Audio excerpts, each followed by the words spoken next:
आजची कथा कृष्णदेवाचा जन्म। गोकुळ अष्टमीच्या दिवशी कृष्णाचा जन्म कसा झाला? फार फार दिवसापूर्वीची गोष्ट आहे। मथुरेचा राजा उग्रसेन होता आणि उग्रसेन राजा हा अगदी न्यायप्रिय आणि इमानदारीपूर्वक राज्यकारभार करत होता। उग्रसेन राजाला 2 मुलं झाली, एक मुलगी होती आणि एक मुलगा होता। मुलगा हा खूपच शरीरानं बलदंड होता, ताकदवान होता। उग्रसेन राजा थकत चालला आणि आता सगळे सूत्र राज्यकारभाराचे उग्रसेन राजाकडून या कंसाच्या हातात येऊ लागले। कंस राजा झाला आणि उग्रसेन आता राजाचा राज्यकारभार कंसाच्या हाती देऊन निवांत झाला। हळूहळू कंस राज्यकारभार करू लागला, पण कंसाचं राज्य हे घातक होतं। त्याची पद्धत घातक होती। आजूबाजूच्या राजांना त्रास देणं, जनतेला त्रास देणं, नको ते पाप करणं हे कंस करत चालला होता। कंसाची बहीण देवकी हळूहळू मोठी होऊ लागली। आता देवकीचं लग्न करण्याचं ठरवलं। सुंदर असा मुलगा बघून वसुदेव आणल्या गेला आणि वसुदेवाशी देवकीचं लग्न ठरलं। लग्नाची तिथी ठरली आणि ठरल्या तिथीला लग्नाला सुरुवात झाली। गावामधून वाजत गाजत मिरवणूक निघाली होती आणि त्या वरातीमध्ये कंस हा हातामध्ये तलवार घेऊन पुढे चालला होता। वरात लग्न मंडपात आली आणि लग्न लागलं आणि मोठ्यानं लग्न लागल्यानंतर आकाशवाणी झाली, हे कंसा, तुझ्या बहिणीचं लग्न थाटामाटात करतोस, त्या बहिणीलाच होणारं 8वं अपत्य जे आहे ते अपत्य तुझा घात करेल, तुझा खून करेल आणि तोच तुझा मारेकरी ठरेल। हे ऐकून तर कंस भांबावून गेला। हातात तलवार घेऊन देवकीला आणि वसुदेवाला मारण्यासाठी तो पुढे पळू लागला। तो पुढे पळतो हे बघून उग्रसेन राजा तर घाबरूनच गेला होता। काय करावं त्याला कळत नव्हतं। जनताही आता पुढे काय होतं हे बघू लागली। तेवढ्यामध्येच त्या ठिकाणी तिन्ही लोकात भ्रमण करणारे नारद एकदम प्रगट झाले आणि कंसाला ते म्हणू लागले, हे कंसा, तुझ्या हातून अगोदरच पाप जास्त झालंय आणि पुन्हा बहिणीची हत्या केल्याचं पाप तुझ्यावर पडेल, म्हणून तू तिला मारू नकोस।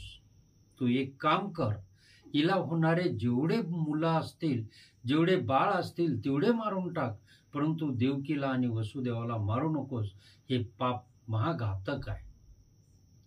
त्या कंसानं विचार केला आणि विचार करून खरं आहे, आता हिला मारण्यापेक्षा हिला बंदीखान्यात ठेवलं पाहिजे आणि हिला होणारं बाळ मारलं पाहिजे असं कंसाला वाटलं। त्यानं हातातली खडक ती तलवार फटदिशी फेकून दिली आणि वापस तो निघाला। पण तेवढ्यात कंसाच्या डोक्यात पुन्हा विचार आला, अरे 1 2 3 4 असे 8वं अपत्य आपल्याला मारणार आहे का 8 7 6 5 1 2 असं 8वं अपत्य आपल्याला मारणार आहे, हे मात्र कंसाच्या लक्षात येईल आणि परत एकदा तलवार घेऊन देवकीवर आणि वसुदेवावर तो धावून गेला। देवकी आणि वसुदेवावर धावून गेल्यानंतर मात्र आता परत काय होतंय असं वाटू लागलं आणि परत एकदा नारदानं मध्यस्थी करून त्या कंसाला हात जोडले आणि वसुदेव देवकी देखील कंसाच्या पुढे हात जोडून दया भीक मागत होते, आम्हाला जिवंत राहू दे। आणि मग मात्र कंसानं त्या दोघांना जिवंत सोडलं आणि आता यांना होणारे एकही बाळ सोडायचं नाही, प्रत्येकाला मारायचं, हे असं वचन त्या देवकीकडून आणि वसुदेवाकडून कंसानं घेतलं आणि कंस पाय आपटत आपल्या महालाकडे निघून गेला। कंस निघून गेला। काही दिवसामागून दिवस गेले आणि देवकीला पहिलं अपत्य, त्या अपत्याचा, त्या मुलाचा रडण्याचा आवाज हा कंसाच्या महालापर्यंत जाऊन पोहोचला आणि शिपायानं देखील ही वार्ता कंसाच्या कानावर घातली। कंस त्याच दिवशी सकाळी सकाळी पाय आपटत आणि धावत पळत त्या देवकीजवळ आला। खस दिवशी ते बाळ मांडीवरून ओढून घेतलं आणि घर फिरवलं आणि आपटलं आणि आपटून त्याचा मृत्यू झाला। असं करत करत कंसानं एकही बाळ सोडलं नाही. देवकीचे 7 बाळ मारण्याचं काम या कंसानं केलं. आता कंस फक्त एक बाळ मारून निवांत होणार होता. तो विचार करू लागला, आता हे बाळ मेल्यानंतर आपल्याला कुठलंही संकट आपल्यावर येणार नाही. गोकुळ अष्टमीचा दिवस होता. मध्यरात्र होती. आकाशात ढग दाटून आलेले होते. पाऊस पडत होता. इजा कडकडत होत्या आणि अशा वेळेला मध्यरात्रीला गोकुळ अष्टमीच्या दिवशी कृष्णदेवाचा जन्म झाला. कृष्णदेवाचा जन्म झाल्यानंतर कृष्ण जन्माला आला, परंतु ही वार्ता कोणालाही कळली नाही. हे बाळ आपलं वाचलं पाहिजे, फार सुंदर आहे असं देवकी आणि वसुदेवाला वाटत होतं. ते वारंवार बाळाकडे पाहत होते, बंदीखान्याच्या दरवाजाकडे पाहत होते आणि याला वाचवायचं कसं हाच विचार त्यांच्या डोक्यामध्ये. चाचपडत वसुदेवानं दाराला हात लावला बंदीखान्याच्या आणि काय गोष्ट घडली, काय विपरीत घडलं, त्या दाराची साखळी आपोआप उघडल्या. दार उघडल्या गेलं. बाहेर बघतो तर शिपाई झोपलेले आहेत आणि आता कसलाही विचार न करता बाळाला बचवलं पाहिजे, वाचवलं पाहिजे असं कृष्णदेवाच्या लक्षात आलं आणि कृष्णदेवानं टोपलीमध्ये बाळाला ठेवलं. तितक्याच मध्यरात्री भयान अंधारामध्ये पडणाऱ्या पावसामध्ये बाळ डोक्यावर घेतलं आणि ते टोपलं घेऊन यमुना नदीच्या तीराकडे वसुदेव निघाले. देवकी वारंवार देवाला हात जोडत होती, विनवण्या करत होती, देवा एवढं तरी बाळ वाचू दे. आणि वसुदेव त्या बाळाला घेऊन त्या यमुना नदीच्या काठावर गेलेला आहे. यमुनेला पूर आलेला होता. ते पाणी वाहत होतं आणि त्या पाण्यामध्ये वसुदेव बाळाला घेऊन शिरला.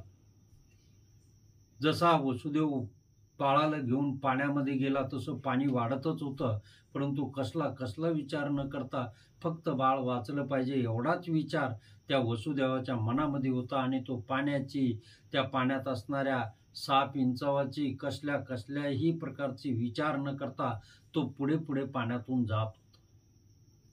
पाणी वाढतच होतं. खरं तर पाण्याला कृष्णदेवाचं दर्शन घ्यायचं होतं, यमुनेला कृष्णदेवाचं दर्शन घ्यायचं होतं आणि पाणी यमुनेचं खूप वाढत गेलं. ते वसुदेवाच्या नाकातोंडात चाललं, डोक्यावरून फिरायला लागलं.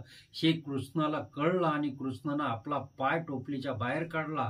त्या अंगठ्याला पाणी लागलं कृष्णदेवाच्या आणि अंगठ्याला पाणी लागल्यानंतर यमुनेनं आपोआप पाणी कमी करायला सुरुवात केली आणि पाणी आता गुडघ्यापर्यंत. वसुदेव बाळाला घेऊन पलीकडल्या काठाला गेले. मध्यरात्र होती. ते गोकुळात पोहोचले आणि गोकुळात पोहोचल्यानंतर त्याच ठिकाणी यशोदेला आणि नंदराजाला त्या दिवशी गोकुळेत रात्री मुलगी झाली होती. वसुदेव हळूच महालात गेला नंदाच्या आणि कृष्णाला त्या यशोदेच्या समोर ठेवला आणि यशोदेचं बाळ, ती मुलगी आपल्या टोपलीत घेतली आणि परत आल्या वाटे वापस यायला सुरुवात झाली.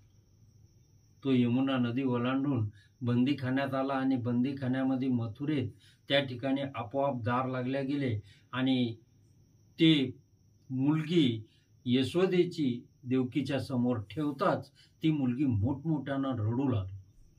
एवढ्या मोठमोठ्यानं रडू लागली की काही केल्या ती गप शांत राहायला तयार नव्हती.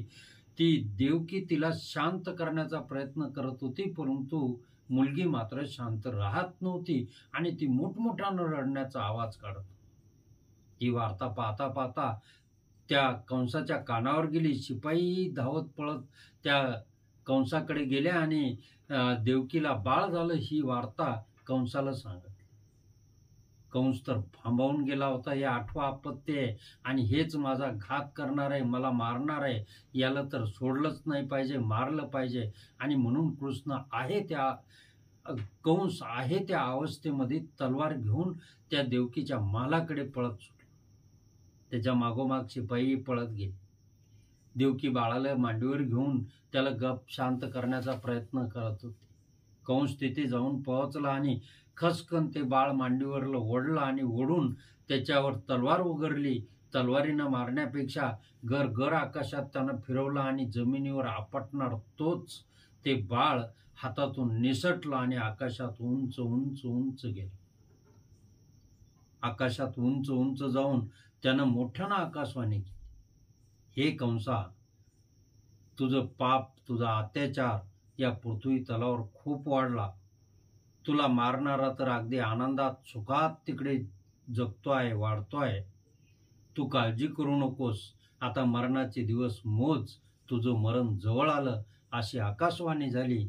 आणि ते बाळ ते नष्ट त्या आकाशात निघून गेलं. ते बाळ नव्हतं, ती तर खरं दुर्गा देवीच होती. दुर्गा देवीच्या तोंडून ते शब्द निघाले होते की आता कंसा, तुझा अंत जवळ आलेला आहे. आता मात्र कंस भांबावून गेला होता आणि कंस विचार करू लागला की आता काय होईल. इकडे नंदाच्या घरी मुलगा जन्माला आला म्हणून मोठा उत्साह चालू होता.